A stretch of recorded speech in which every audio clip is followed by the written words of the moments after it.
Today's podcast is brought to you by Inverted Gear. For all your jiu-jitsu needs, go to invertedgear.com. Save 15% off if you type in the coupon code ShowTheArt15 with no spaces. Our next sponsor is Chimera Coffee. That's Chimera Coffee with a K. They are a coffee brand that infused their coffee with nootropics. If you don't know what nootropics are, Google it. They can do a much better job at explaining it than I can. Go to chimeracoffee.com, type in the coupon code ShowTheArt for a nice little discount. Enjoy. Hello. Hi, Emily. Hello. Who am I talking to? You are talking to Marcos. Marcos. What's up? What's up, girl? What about me? What about him? Oh, well, we have a guy named Abe on the line, too. Abe. Okay. Hi, Emily. Hi. Are you like the notorious sidekick or are you the boss? I'm the sidekick. All right. All right. I'm kind of the big cheese around here. Yeah, he's the mozzarella. On the mats, he's the big cheese, but in the studio, I'm the big cheese. Okay. And he stank. What the? Emily, thank you for coming on the show. How are you? How's everything? I'm good. Thanks for having me. Of course. We had to get another New Jersey native. Well, you're not a native, but a New Jersey liver onto the show. Yes. Yeah, a settler. You could call me a settler because I am a transplant. Actually, if Donald Trump has his way, maybe, they might build a wall and keep me out next time. If you're getting kept out, so are we, honestly. Totally. Most of the Americans will be kept out of this country, right? Because most of us are all from ancestry from other countries. I'm sure he would even keep himself out. I sure hope so. I actually don't know. I don't know any 100% natives that would actually belong here. Right? Yeah, right? We all need to leave. Native Americans, technically, right? Yeah, but I actually don't know anyone that's 100% native, and it seems like everyone else who's a transplant seems to have forgotten that they're not really from here either. So yeah, I don't know too many people that even their grandparents are from this country. At least like either their parents or their grandparents are from another country. You don't hear too many people that their grandparents were born in America, right? Like it's crazy. No, but that's free speech for you. Mm-hmm. And you were born in Canada, right? Or did you grow up in Canada? Wrong. I grew up in Canada. I was born in Japan. Okay, perfect. Can you tell us a little bit about how you got started in martial arts? I know briefly that you got started with Jeet Kune Do, but just go and tell your story. So I started, well, let's see. If we go, do you want the way back or like the condensed version? Like a condensed version. So I started like 2001, and I started by default because I had tried boxing. I was working out a lot, and I wanted to try something different. And I had watched a couple movies. Excuse me. I watched not a very good movie, but what was that? Will Smith in Ali. Okay. And then I thought, boxing looks kind of cool. And then the following year, Michelle Rodriguez came out in Girl Fight, which was way better. You thought Girl Fight was better than Ali? Oh my God. I watched that movie religiously. Ali, Boomaye. You thought that Girl Fight was better than that moment in the movie? Yes. But listen, as a whole, Ali was not, I don't know, story, it just wasn't very well told. I think like obviously the subject of the movie is fascinating. Okay. In terms of how it was delivered, I don't think they did a great job. Girl Fight, on the other hand, was kind of like a small independent flick. And it was sort of by this like female director that was up and coming who hadn't really done anything, Karen Kusama. Mm-hmm. And I saw this movie and I was like, wow, this movie's great. I think it also helps that I was like obsessed with New York. And I were at the time, so I was like, oh, this is a good movie. I should probably watch Girl Fight before I cast my judgment. Oh my goodness. Are you serious? You haven't seen it and you're telling me that Ali was better? I was teasing you. Oh, okay. You should watch it. Actually, Michelle Rodriguez lived on my block in Jersey City for about a year or two.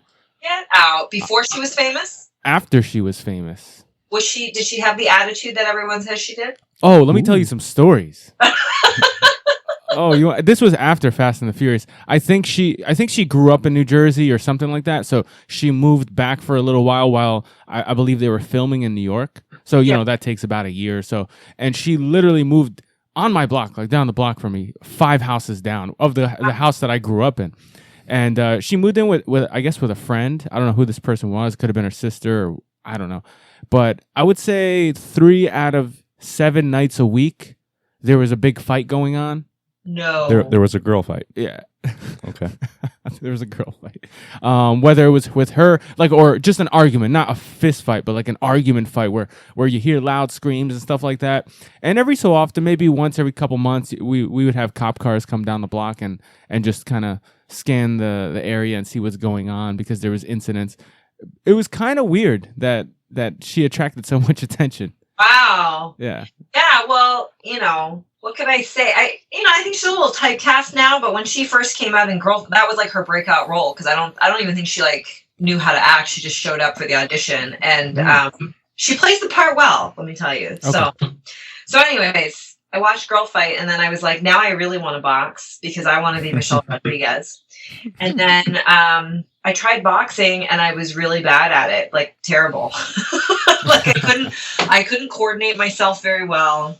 My knees hurt after a couple weeks from like trying to pivot and do all this stuff that wasn't really conducive with my body. And I had a really good friend of mine, Roy Duquette, who was he was heavily involved in the martial arts and he was also a personal trainer. And he said, you know what? He goes, if this isn't working for you, let's try ground wrestling. And I was like, what is that? Like nobody had ever said ground wrestling to me in my life. So I was like, I don't even understand. So he said, like sambo, jujitsu. I was like, what is that?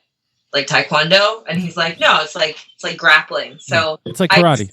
It's UFC.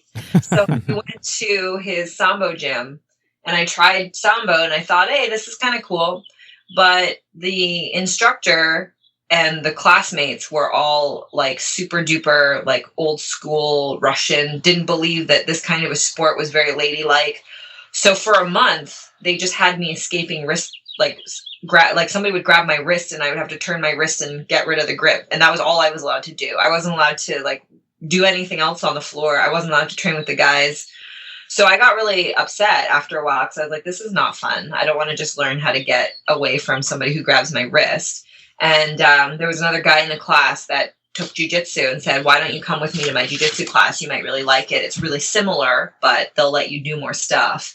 So I started and I really enjoyed it. I went with him to the other place. And at the time, I mean, I think there were maybe like 3 or 4 places in Vancouver where you could learn jujitsu. My first instructor was a blue belt at the time. Yeah. And I started and then I just kind of thought it was interesting and different. And I started for health and fitness. And I think one thing that I really liked about it was that when you're doing an activity like jujitsu, you're not thinking about exercising because you're learning and you're fending for your life. So, an hour would go by and I'm like, oh, look, I exercised a lot. And that was kind of fun. So I just kept doing it. And as more places in Vancouver started offering jujitsu or, I could travel out and about, I would take more and more classes. And then competition just sort of became a way for me to find other people my size and my gender to essentially fight against, like prove myself against, because I really had nobody to train with that was my size. Sure. So that's how it all started. And then I moved from Vancouver to New York, back and forth for 3 summers. And in one of those summers, that's where I had started training at Henzo's. But that was when Henzo's was on 38th Street and it was above that methadone crack building. Stories about that place, so that was amazing. It has its perks. And then I moved to Tokyo for a year and I trained under he's a black belt now, but at the time he's a brown belt under Yuki Nakai. His name was Takashi Ochi. And while I was out in Tokyo, I did an amateur MMA bout and a pro bout in Korea under, I don't know if you guys know about this old promotion called Smack Girl. It was amazing. Yeah. The best name for a women's MMA organization for sure, Smack Girl. Yeah, when they first invited me on it and I heard about it, I was like, what the hell kind of promotion is called Smack Girl?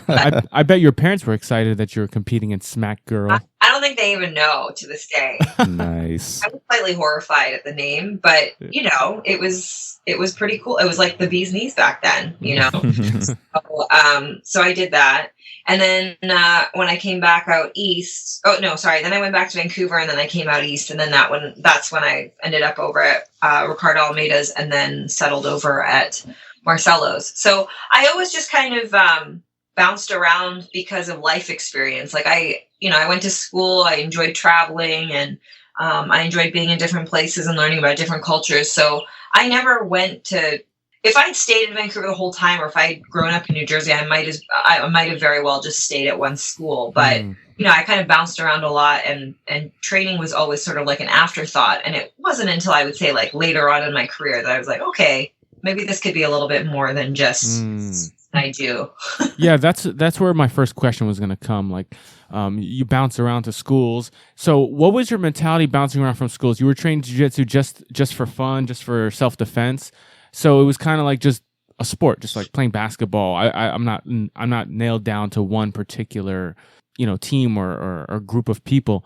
And then when did you make the transition to like, let me stick with a team, and my approach to jiu-jitsu had changed, or your approach had changed? So like, I think it's funny because you don't know what you don't know, right? And like the context in which I started learning jiu-jitsu in was not the type of context that I see now, right? So like, obviously with all these years, I've crossed many paths and encountered many people and sort of seen like how big and how deep the world of jiu-jitsu is.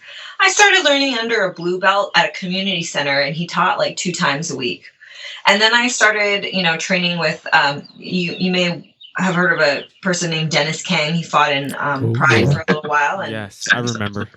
Dennis was really influential in my early years. I trained with him for quite a while. He's a student under Marcus Suarez, who was the only black belt on the west coast of Canada under Carlson Gracie. And Dennis had started teaching no-gi and then gi jiu-jitsu. And like, I think I might have been one of his first students. Like, I remember distinctly running around on his mat, and there was like me and one other person in class. That was it. So, in the early days, I never knew that there was an issue training at one school and going to another, because in Vancouver at the time, there was literally like 3 or 4 places you could train at.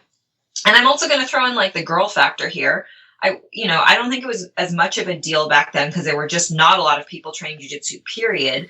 But then amongst a very niche market sport, there was me, like I would be one girl, or maybe there was like one other girl. And so if I went to one school and then I went to another school on Saturday, let's say for a class, you never really got scolded, or there was really never an issue, because you were always looking for somebody to be able to work with you because of your size or your technique level.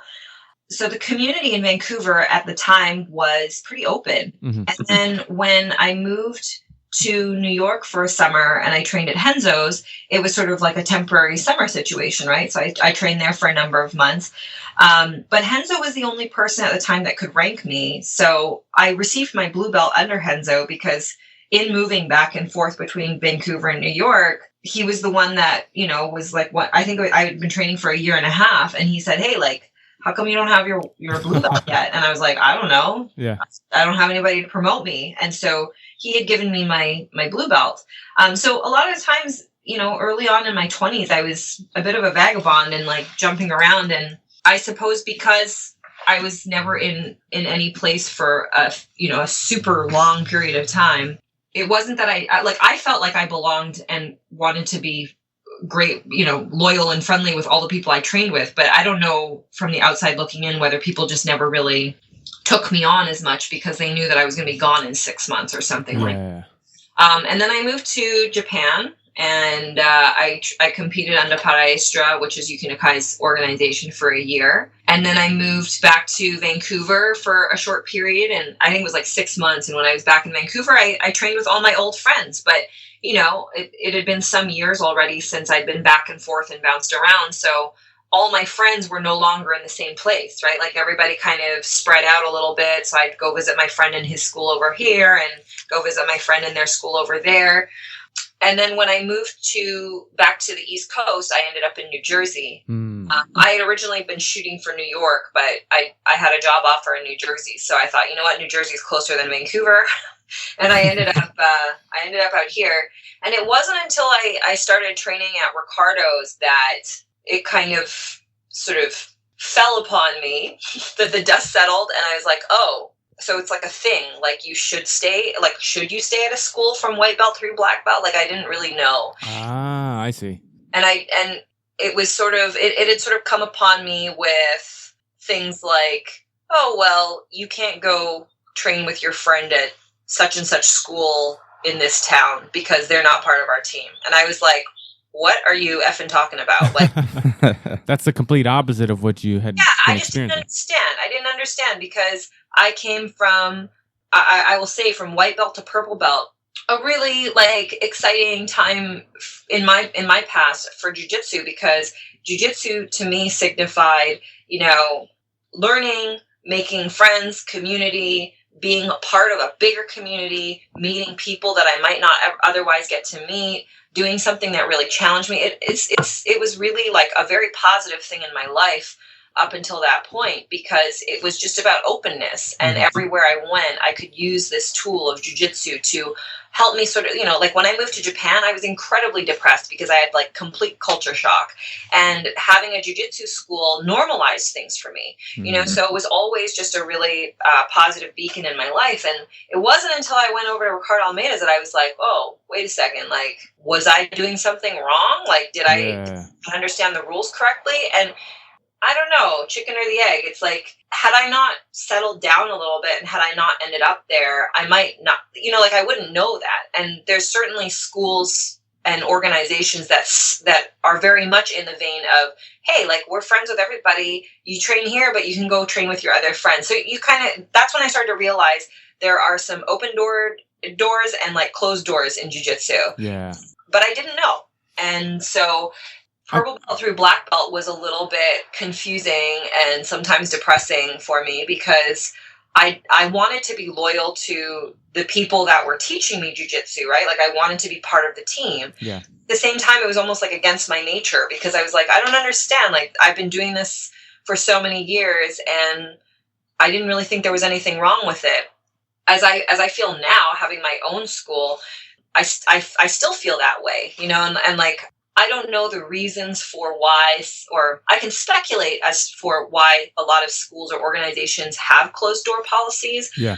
But my reasonings for having an open door policy is I trust my students, you know, like I feel like we try to build a positive community that people want to be around. So if they want to go train with their friend on Saturday at a different school, or they want to go to this seminar or this camp, I think that's great, because they're going to learn something, come back, and it'll mix into what we have at our school. You know what I mean? And if someone truly doesn't feel like they want to be with us, or if they don't feel like they're part of our community, then they won't be there. But my thing is, like, I don't try to own people, and it's not, you know, people that come to train with us for the most part are grown adults. They're capable of making their own decisions. And I want jiu-jitsu to be an open and happy part of their life, something that they really enjoy and like to share with people. So, so that's kind of how I ended up where I am. And Marcelo, when I started training with Marcelo, was very much in that same vein. Like they're very, you know, loyal to Alliance and the team and the whole spirit of it.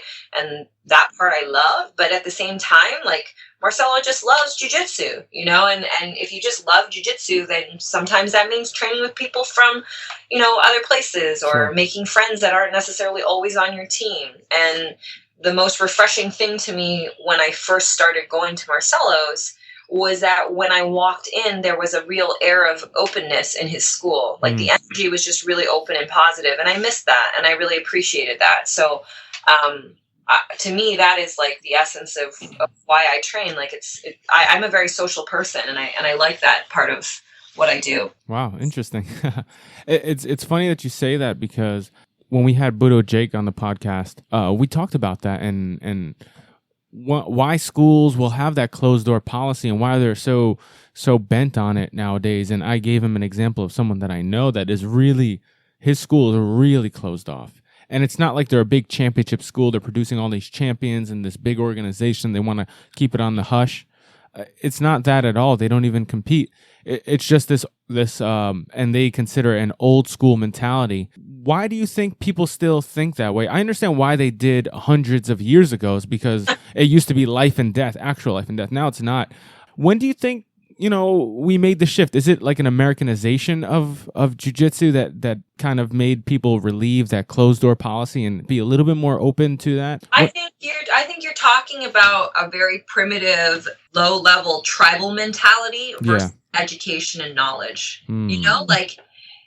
Like knowledge is power, and like if you like historically, even if you look at like cults or political overhauls, like look at Pol Pot and Chairman Mao, like they would go in, and when they took over, they would get rid of all the educated people, all the artists, anyone that was able to enlighten and influence the mind of others, right?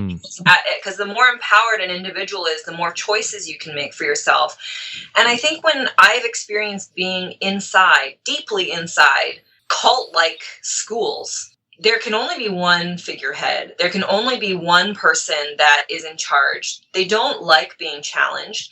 They set policies in place that, as you come in, when you're new, you don't know any better. Like I said, you don't know what you don't know. So if you're a white belt and your first experience is walking into a school that is really modeled after a cult, that is what you do. And you become like a drone, or you become like a sheep, and so you become like a drone, or you become like a sheep, because you come into a culture and a context where you aren't given choices, and you aren't asked to think for yourself. You're told how to act. You're, told the only uniforms you can buy and wear are the ones that we sell in this school. The only underwear you can throw in your washing machine are the ones that we give you. So like they set up this system where you think, oh, I knew, okay, this is the way I'm supposed to do it. They take people's blind trust and they kind of shape it in such a way that you end up having grown ass adults doing stupid things because they think that this is the way, because they're new, right? So it's about having a very insecure,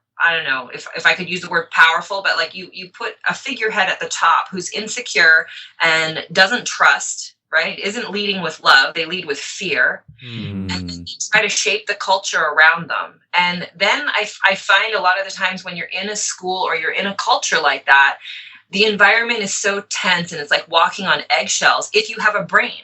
Because God forbid you open your mouth and say something intelligent, somebody will smack you down for it. Yeah, so true, so true. And I feel like we're in line with the way you think at our academy here. We it's not that we let people come and go as they please, but we try to create an environment where everybody can have fun and share knowledge and learn from each other. But at the same time, we expect a sense of loyalty from our students where they come back for their instructor and they believe in their instructors. But also, if you want to go train with your buddy every Tuesday and Thursday at another school, by all means, we're not, if you want to go do that, that's fine. Because I feel like also going to train at other schools, and correct me if I'm wrong, maybe this is just the way I think, but going to train at other schools every so often is like competing. You get to go there, touch on new games, and you get that similar sense as you do when you compete, where it's like you don't know what's going to happen, and you can't prepare for it, as opposed to training with your your regular training partners. Yeah, and it's so funny when you talk to somebody who's deeply immersed in sort of a very closed door culture. I was there once. When Tatiana, Marcelo's wife, had first asked me to go train with her, I was terrified. I was like, I can't go. What if somebody sees me walking down the street, right? In New York City, right? In New York City, right? So on one hand, in my mind, it's a very real fear because I don't want to be outcast and blacklisted from the people that I consider to be my community. But if you look at it from the outside, you go, are you effing crazy? Why are you even thinking that? That's ridiculous. Yeah, I agree with you guys in the sense that I would never, I pose this question to people who are of that mentality. I'm like, listen, what's your favorite restaurant? Whatever, Chick-fil-A. Okay, so Chick-fil-A is your favorite restaurant. And then I'll say, Chick-fil-A is your favorite restaurant. It was the first restaurant you ever ate out at. And it's the only restaurant you can ever eat at. Don't even think about going to McDonald's, right? And it's that mentality of sort of being like, but there's so many choices, but maybe Chick-fil-A has the best menu for you and you really enjoy it. You know? So that's where your loyalty is. And so every now and then you want to mix it up. So you go to Panera Bread, you know, but then like you come back to Chick-fil-A and you're like, but man, I love that chicken sandwich. So look at Great analogies on. I know where you're going for lunch and dinner. I think about it as I want to provide. I tried to learn from my positive and my negative experiences in jiu-jitsu. And I try to look at creating the type of environment that I would find most productive to learn in, and a place where jiu-jitsu and sort of happiness can thrive, right? Because think about it. Most of us who teach jiu-jitsu, if you made a choice to teach and you enjoy teaching versus you teach out of necessity because you need to make money and you don't have any other skills. Okay, so if you make a choice at teaching and this is the environment and the culture that you want to create, you are fortunate enough to have a job where you are most likely the best part of someone's day. Like 200 students in your school, you might be the highlight of their entire day. Why would you want to take that kind of energy and turn it into something negative? You know, or treat a 55-year-old executive like a 5-year-old. There's no need, you know, and so I think that the sense of loyalty should be created out of having a positive energy around your school and allowing people to be people. You know, I have a 2.5-year-old and I have an infant. I have a 3-month-old. I would never want to teach. I would never want to put them in a circumstance where I don't give them skills to survive in the real world, right? Like I want to educate them as much as I can and introduce them to different aspects of life and what it's like to not have money, what it's like to have money, like to learn to appreciate every opportunity that they have. But the only way I can do that is if I go out and I expose them to things. I don't want to keep them in a box, shut in from the outside world. Sheltered. Yeah. And that's what you have with a lot of these closed doors schools. So I just don't adopt that policy. I mean, for some people it works for them. Great, go ahead. I'm just not into controlling things like that. Sure. You know? And I feel like your jiu-jitsu school or your place, it should be a place of community. It should be a place that people want to come to. And if people don't want to be there, then that's the wrong energy that you're giving out into the world. And it's going along with what you said about people coming in and facing this this highlight of what's supposedly their highlight of their day, because they didn't choose to go to work. They have to go to work. If they chose to come to jiu-jitsu class, you don't want to ruin that for them. Like, I don't know if you can agree with me, but most people have a job that maybe it's not their number one choice job.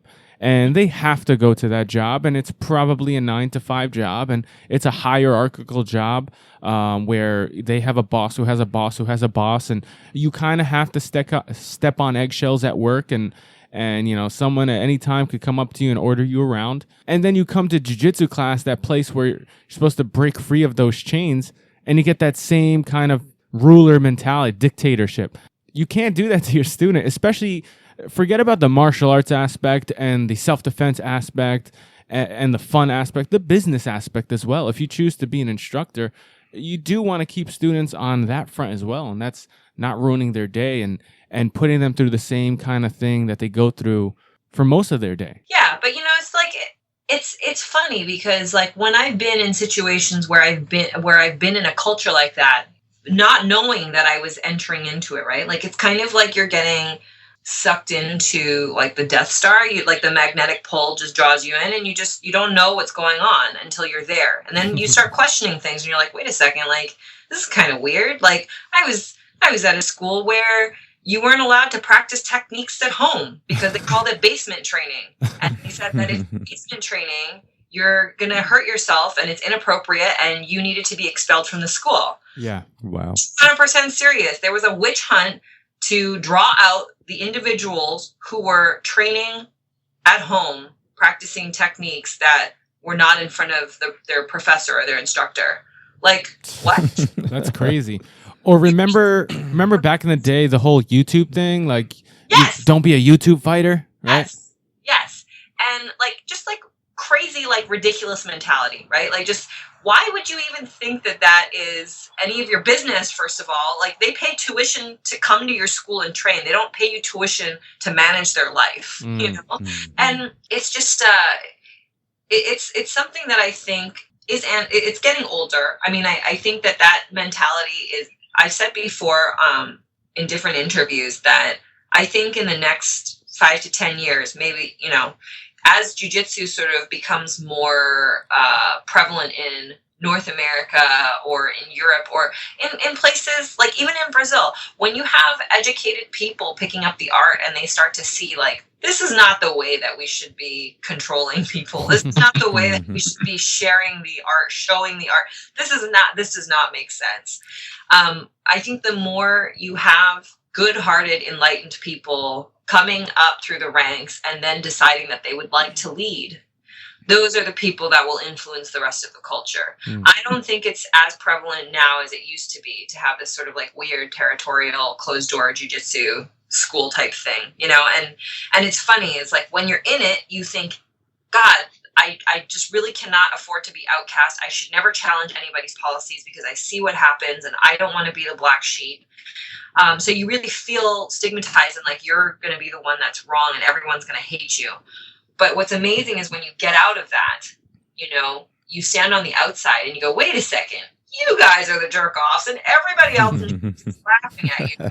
You're like one of 2 schools out of 500 that acts like this. So yeah, but because I'm pretty candid and people know that I've had negative experiences, it's funny because like I get a lot of people sometimes, Facebooking me or asking me off to the side or secret phone calls saying, hey, like, a little bird told me that you broke the system, and I'll be like, nice. You need to get out. And it's amazing. It's amazing when I tell you, you'll deal with like, I think even the higher rank you are, the harder it is to leave, right? Because it's all you know. Oh yeah. And like, it'll take years to get somebody to get out of the system. Yeah. Years. Like, you'll be like, come on, man, just like step into the light. Just come with me to a class over at this school. Or, Come take this red pill. Yeah, and they'll be like, oh man, yeah, I really want to go. I'm gonna come. And then the morning of, they'll be like, oh, I can't. I have this stuff to take care of, and it'll take years to get somebody to just break free of the chains. Yeah, and to see that it's really much better on the outside. Sure. Yeah. I love how you describe it as a sense of enlightenment because it may very well can be, and we can't look at everybody who leaves their home school, quote unquote, and goes to join another school as a traitor because that's just coming from an ignorant standpoint, labeling somebody that you don't know all the details. And a lot of times the people that leave their schools are people like you that needed to be enlightened and didn't want to be bound by a bunch of rules that didn't make sense for their lifestyle, right? Yeah, and like that's the thing is like the other thing too is like I moved and my reasons had nothing to do with jiu-jitsu. You know what I mean? It wasn't like I was like, man, this school sucks, I'm gonna go over. Yeah, that was never the reason. And like, listen, there are definitely traders and there are definitely creanches or whatever you want to call them. Yes, all over the place. You get people that come in and maybe they think they're better than they are, and if they don't get treated the right way, they'll go badmouth your school and try to go to the place, 15 minutes across side town. There's tons of people like that. Yeah, absolutely. Absolutely, those people are your crunches and your traders. But then you also have people, like, I can't tell you where my school is located in Princeton. We have, Princeton University, and a lot of, it's a very industrious place. There's lots of office buildings and people come in and out. It's a very transient community. They're there for 2 years doing a postdoc and then they're moving on. They get 2 years, they're transferred to this pharmaceutical company and then they're moving on. So we get a lot of people that come and train with us for 1, 2, 3 years and then we can't see them through to their black belt because they have to move. Yeah. All of the people that have trained with us that have to do that are still part of our community. Like they still keep in touch with us. We hear about their progress. In fact, in the first week of June, myself and my business partner, we are going to be heading out to Colorado to be a part of one of our ex-students' black belt promotion because he wants us to be there and be part of his community. Like awesome. That to me is beautiful. Like that's what it should be about. It shouldn't be about, oh, you got to move to Colorado because you couldn't get a job here. That's a creanche. You're not part of us anymore. What is that? Like they couldn't get a job here, you know? And that has nothing to do with you not wanting to be a part of us. Sure. So, It's a case by case basis, just like when you promote somebody in jiu-jitsu, it's a case by case basis. Not everybody should be held to the same standards and labeled the exact same way, right? Yep, I 100% agree. And I think, like I said, I think the good thing is there's more and more people that are coming up through the ranks that feel this way, that, don't want to accept sort of that closed door mentality. And as, there's more access. 10 years ago, you didn't have so many podcasts. You didn't have so many, blogs or whatever it was to educate people and warn them about what they might be stepping into. As a newbie who had no experience in jiu-jitsu 10, 15 years ago, you had no idea what existed. You just had to go do it. Now there's people that are trying to share what they know. And so like, if you're new to a sport, you can look up jiu-jitsu and say, maybe you look up, what should I look for in a new school? There's probably 20 different hits about things you should look for, things you should avoid. There's way more information now because educated, enlightened people are out there trying to help everybody else, So it's changing for the better, I think. Yeah, absolutely. Even people that are new to jiu-jitsu that get lucky enough to listen to this episode. For sure. Like, because the great Emily Kwok is dropping knowledge. That's why. Science. That's right. She's creating awareness. Enlightenment. Let's move into a different subject, and one that's become very spicy in the jiu-jitsu world. I see. The whole state of women's jiu-jitsu and equality and all that stuff, specifically towards competition pay and stuff like that. What are your thoughts on that? Where do you think it's heading? Where do you think it is right now? Okay, so listen, I am a product of generally the vast majority, probably almost every single person except for maybe 5 lessons, male jiu-jitsu, if you want to call it that way, right? Like, so most of my instructors and my community and my training partners have been men. But I am not a man. At least I don't think so. You are a woman. And so as much as I felt like I might have been training 100% with many of these individuals, there's a very good chance that most of them over 135 to 145 pounds were not going 100% with me because it wouldn't have been fair.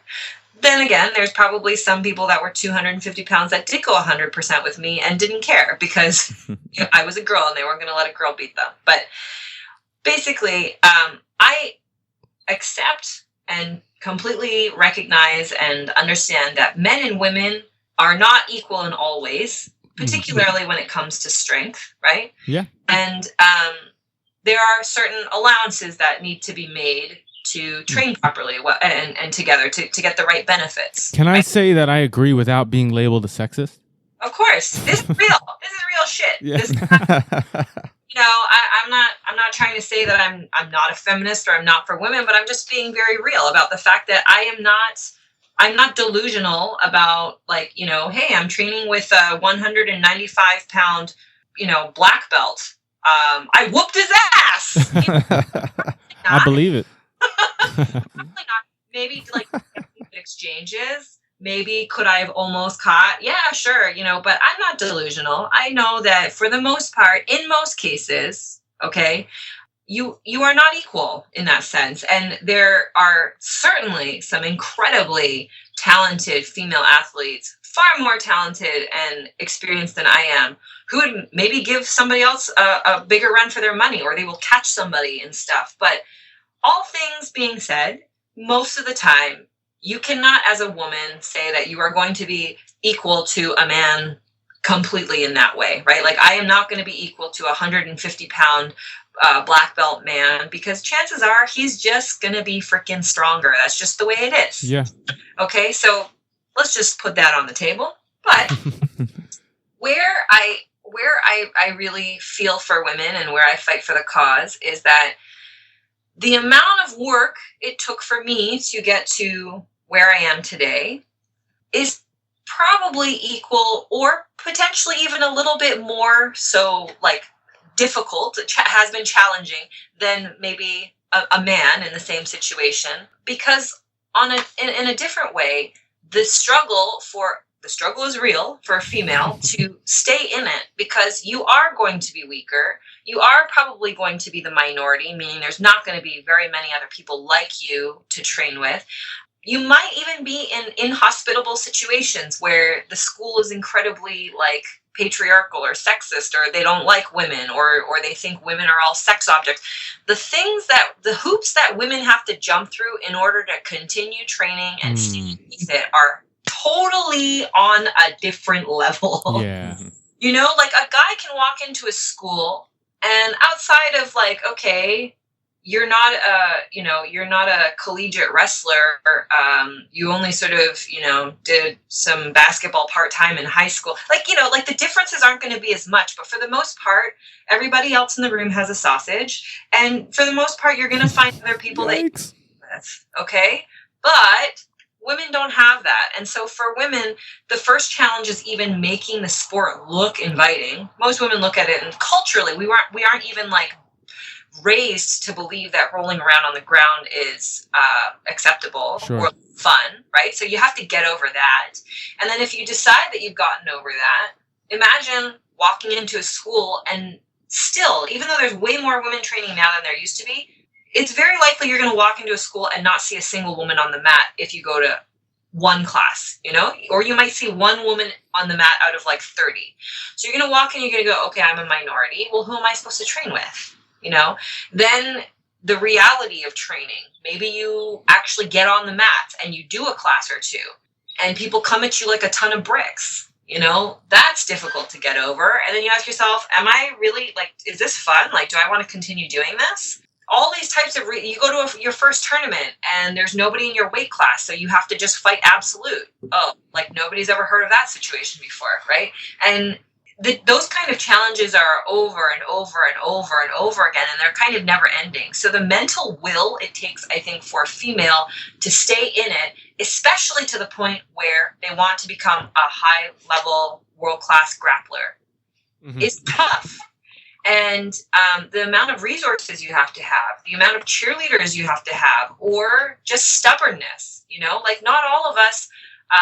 They made the argument with Muhammad Ali's daughter, Layla Ali, right? Like, oh, well, she's the best. Well, how come she's the best? Because look at the access she has to the type of trainers, in her. She's almost like boxing royalty. So an average person who likes boxing and wants to take it to the next level, but has to work a day job because they need to pay bills and they can't just drop everything and go box, no matter how much potential they have, the climb for them is much harder than it would be for someone who has the resources readily available to them. Sure. So I think when it comes to women deserving equal pay, it's for different reasons. Did we have to fight as many fights? Okay, so like blue belt divisions, like let's say like lightweight or middleweight blue belt divisions at Mundials or Pan Ams, it's like ridiculous, right? Like that's like, oh yeah, it's crazy.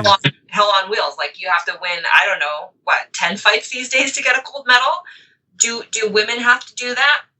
No, we're not at that point yet because we haven't had enough women coming into the sport. And so you'll have a lot of people say, well, for that reason, because technically you're not as good because you haven't had to prove yourself against as many people, you don't deserve the same amount of money that a man does.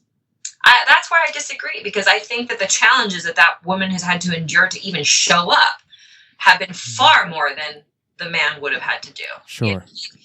I have no delusions about the fact that am I as technical of a grappler as like let's say like a Mackenzie Dern these days? No, because she came up in a different time with more women training, more people training her. Her father helping to guide her. She's had way more high level matches. But in my time, I was lucky if another woman showed up to fight me. Period. So it's like the women's jiu-jitsu scene, I think, is growing at a really rapid pace. Things are changing very, very quickly. There's more happening, which is good. Sure. But we are so far behind. I mean, when I won the Mundials in 2007, it was still a brown-black division. That was 9 years ago. Wow. We didn't even have our own division, so there's so much more that ground that women need to cover, but we kind of need more women to do it. And it's just, it's a difficult scenario, but I don't think that means that the women that have shown up until this point today have done any less work or loved jujitsu any less than any man.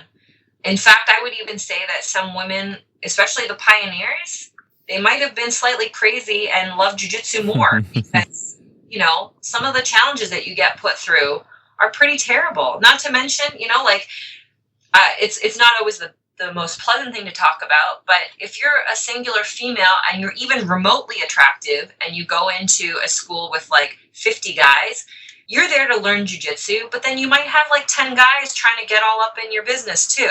You know what I mean? So the temptations are like, there's just so many things that a woman has to do to sort of keep herself on track and say, this is my goal, this is my vision, this is what I want to do, that I think a lot of guys don't always have to think about. And Sure. God forbid you make one wrong decision, right? Like you, as a female, you date, let's say you're a blue belt and you date that like purple belt in your school for 6 months, things don't work out. And then a year later, you end up dating a brown belt for a year. You only have so many tickets before people start calling you something else. Yeah. Now, I know exactly what you mean because my girlfriend, she does jujitsu as well. Yeah. And I know for a fact if I walk into a brand new school, I'm a brown belt now, and she's a blue belt. If I walk into a brand new school, I feel like I will be accepted a lot quicker, and I'll be looked at as a guy who came to train. Let's get some good training in. Than if she walked into a brand new school, she would be let's say alone, like she walks in without me. She will be looked at as who is this? Is she single? You know, for some people, and then some people might not even want to train with her because she's a girl, because she is smaller. Just on those facts alone, and that's not everybody. I'm not labeling every guy that way. Not every guy thinks that way. No. But also, above all, I feel like a lot of guys, they want to get the best training. Everybody wants to get the best training, the most out of it at all times, every single role.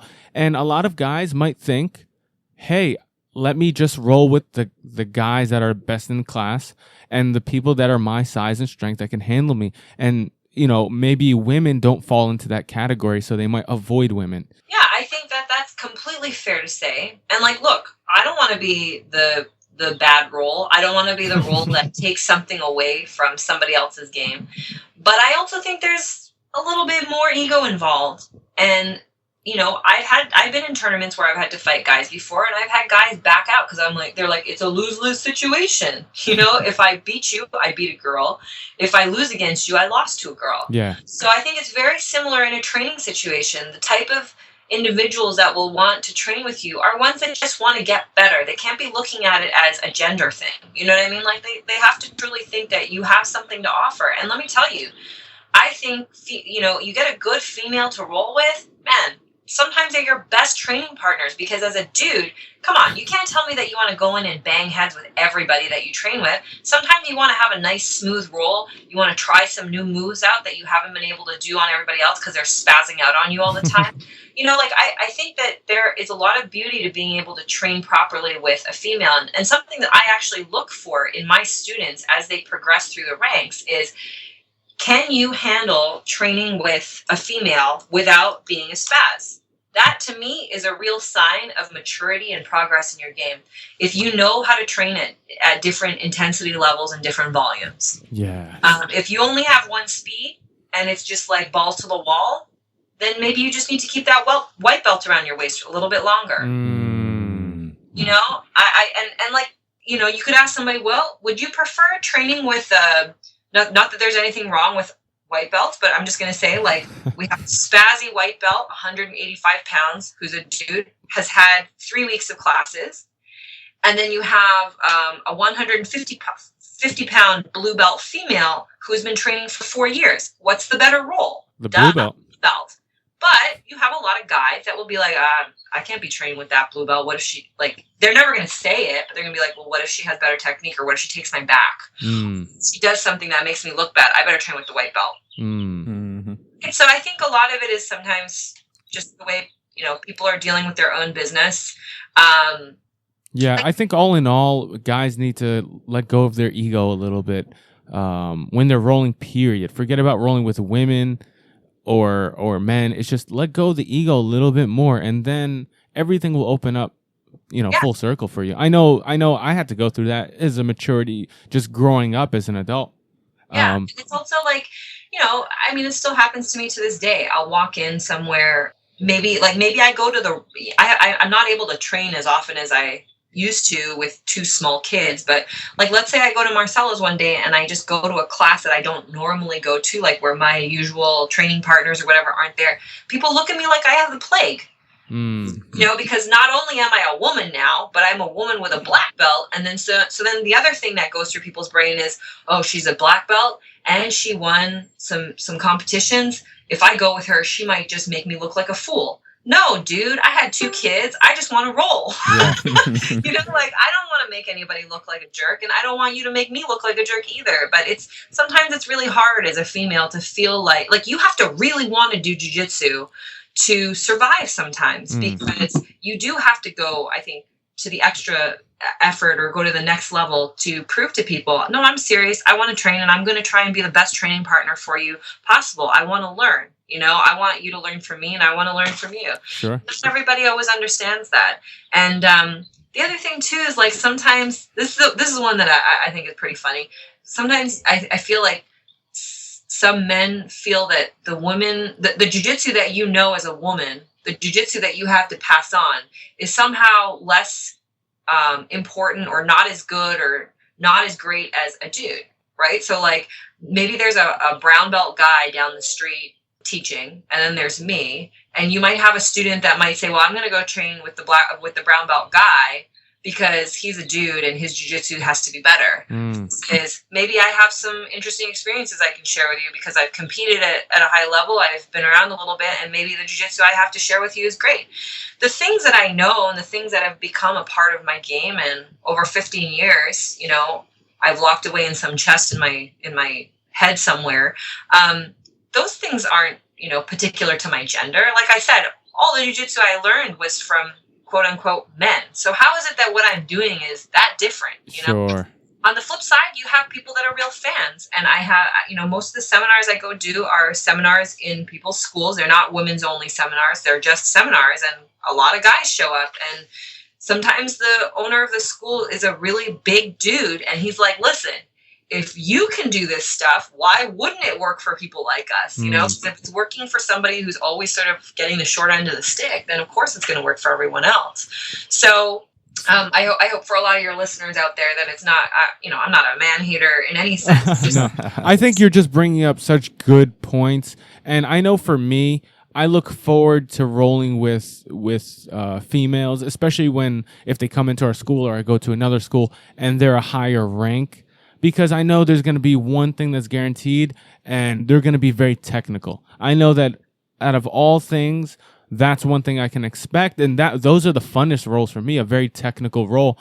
I don't know if I go against another guy that's a purple or a brown belt. I don't know if their number one aspect that will compete against me is going to be, a technical, flowing jiu-jitsu game. It might be a very pressurized, forceful jiu-jitsu game. I don't know. I'm flipping a coin, but I know if I grab that brown belt Chick-fil-A, that brown belt lady, I know if I grab that brown belt lady or black belt lady or whatever, I will get a technical roll. Guaranteed. I don't have to flip a coin. Will she add some strength? I don't know. Maybe we'll see about that. Like, some women are very strong, but I know one thing constant is going to be very technical. Yeah. And that's something that I feel some people really miss out on, is like, us ladies, we do know something and we know how to move. And, because sometimes that's the only option we have. We don't have the option to sit there, stick it out and drop weight. We just can't do it. Yeah. And so we might move around you really fast, or we might, block you from doing your favorite move or whatever it is. But I do think that there are a lot of advantages to training with women. And, but it's not always easy for people to open up to that experience or that idea. I often find that, when I'm training with guys, if they're people that I don't normally train with, you get a few there's some typical things that happen. Mm-hmm. You might get the guy that just trains way too like crazy and hard with you. Like, they don't even get technical because their only intention and purpose is to sit on you so you can't do anything, right? Mm-hmm. So they just smash you. then you might get the guy who is so scared of, and most of this comes from fear, right? You might get the guy that's like so scared of hurting you that he doesn't put any pressure on you and doesn't do anything because he thinks, oh, you're a little dainty girl. I can't move with you. So like, let me just lie here and let you run around me, because they think that it's pointless to do anything else. And then over time, as you build more trust, you have these relationships that grow, where guys and girls can train really, really well together. Some of my favorite training partners back in Marcellus were men, you know, and like I loved rolling with them. And sometimes, you know, where I think there is a bit of an equality is, as a female, if I pick a guy that's like 15, 20 pounds lighter than me and about the same level, you know, sometimes there I feel like my strength goes a little bit further. And for them, they might say the same thing of me. And they'll say, you know what, you're a super technical, experienced female, and I really enjoy rolling with you. It's way better for me than to roll with a guy the same level, the same size. I can move faster with you, or I can, you know, do all this different stuff. So there's a lot of good things about it, but there are a lot of stigmas. And I think it's tough for some guys to admit maybe that they enjoy learning from, or that they enjoy training with females. Sure. The culture hasn't been set. I mean, like in my school, it was funny. I think it was last year, we had Bernardo Faria come out to our school to do a seminar, and we were sitting down having a meal together afterwards. And he said in the most wonderful way, he was like, Emily, he's like, this is your school, right? Like, you know, and I said, yeah, I'm half owner. And he's like, so you're like the head instructor? And I was like, yes, me and my partner. And he goes, this is amazing. He's like, you have a lot of different students and you have a lot of men. And he goes, and they really respect you. Like this is really your school, and they really enjoy learning from you, and they respect you very much. And I said, yeah. And he goes, it's so great to see. He's like, I think it's so wonderful. Well, Emily, on that note, we got to wrap it up. We're running out of time. But we really appreciate you coming on and you know, giving us these your concepts and your thoughts on all these subjects. Do you have any shout outs you want to give? You know, just I love all the people in my school and organizations. And hey, if we're going to end on a note of training with women or learning from women, we are Groundswell Grappling Concepts, the other entity that I'm involved with Val Worthington and Hanette Stack. We're doing a co-ed camp in Chicago, July 8th through 10th. So we will have 8 black belts on the mat. Not all will be female. I think we're going to have like 4 or 5 males on the mat as well. But that's going to be a pretty awesome training environment. If you do believe that we have something to offer, cool. There's going to be some good stuff there. So yeah, and you know, thanks to everybody that has made my life wonderful. Awesome. Including you guys. Thank you. Well, we really appreciate you coming on, and we'll definitely check out that Groundswell. You said it's a training camp, right? Is it a few days, or is it just one day? It's going to be, it'll run usually like Friday night through Monday morning. So it'll be like Saturday and Sunday will be the bulk of the training. But it's pretty cool, you know. Valerie Worthington is a little edumacated. She's so we like to intertwine jiu-jitsu and some theory and discussion, and it's about having a good community of people to connect with and train with. We're gonna have Dave Jacobs out there, who's he just released a DVD with jiu-jitsu and on the crucifix, but he's also an awesome referee and incredible instructor that's going to be joining us. Nelson Puentes and Hillary Witt from Inverted Gear. Hanette's husband, Andre, who by far is like the scariest referee ever for the FGF. But, you know, we're going to have some really awesome, talented people around who just enjoy training, and they want to network with other people that enjoy training. So if you guys are looking for something to do this summer, I highly recommend you check us out. You can look us up on Facebook, connect with us on our Facebook page, and we'd love to meet new people. Awesome. Well, Emily, thanks so much, and we'll talk to you soon. Yes, sir. Thanks, guys. See you.